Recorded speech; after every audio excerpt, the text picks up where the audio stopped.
Hey ladies, welcome back. So I have had a few questions about how to refinish a piece of antique furniture.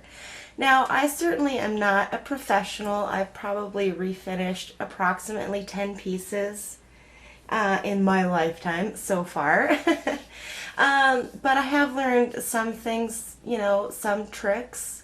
All of the pieces I have personally refinished have already been painted by somebody along the way through the years. Somebody painted the piece of furniture. So that being said, some of the things you'll need, and you'll see right back in the middle, that stripper. Any kind of heavy duty, cheap, inexpensive stripper. And then there's that bag of paintbrushes in the lower right hand corner.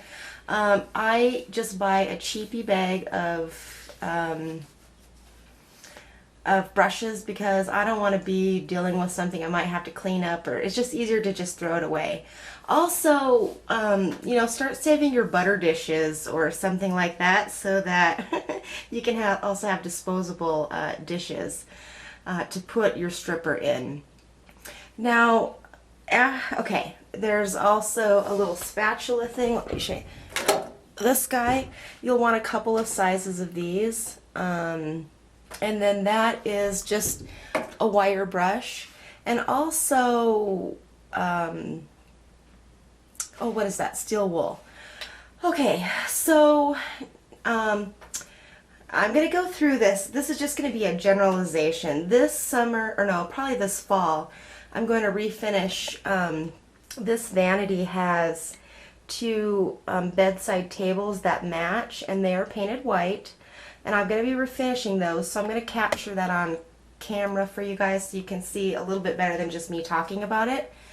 So anyway, what you do is you start with the stripper and you apply it liberally, I mean with a brush onto your piece, and then you just follow the directions about getting the paint off. Just follow the directions on the can. And what I will say is just always make sure you're going with the grain of your wood. But like if you have something, okay, of course you don't want to gouge your wood or anything like that, but you don't want to be treating it like Tinkerbell or something. It can take some, just use your judgment, but don't feel like you just have to be treating it like a newborn baby or something. Because when you have things like the spindle legs and such, that is really can be difficult areas, and you just have to kind of manhandle it with your little brush here, or do your best. Okay, and so anyway, once you get all of your paint stuff off, and let me tell you, it took me probably a little over a month to refinish my vanity here, and that is simply because, I didn't work on it, 24/7 or anything. Okay, so once you get all the paint off, use a mineral spirit, follow the directions as well on that, to just kind of clean it up. Then your next step, you want to make sure your surface is clean. And also the stripper. You may have to apply that stripper to your piece of furniture several times, even after the paint is gone, because you want to get off whatever old stain, etc. is on there.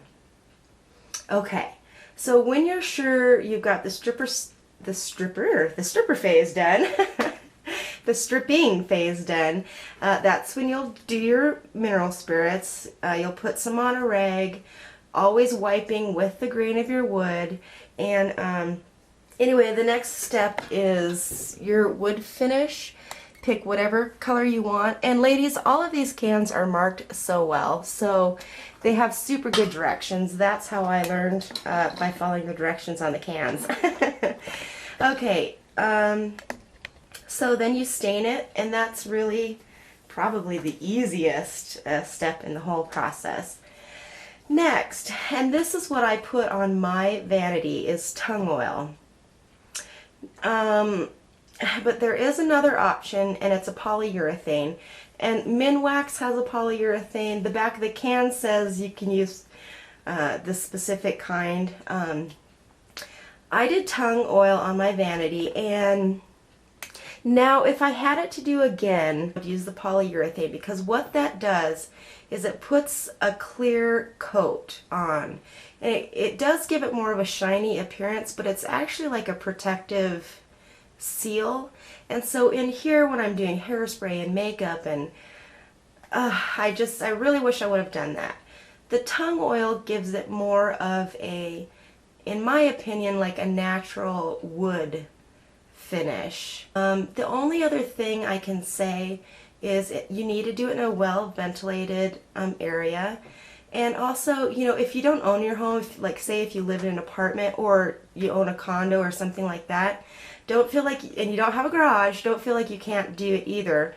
I refinished a piece of furniture when I lived in North Carolina on the patio, and I just put down tarps, so to make sure that everything was well protected. So I hope this answers some of your guys' questions, and like I said, this fall I'll do more of an in-depth kind of thing for you ladies.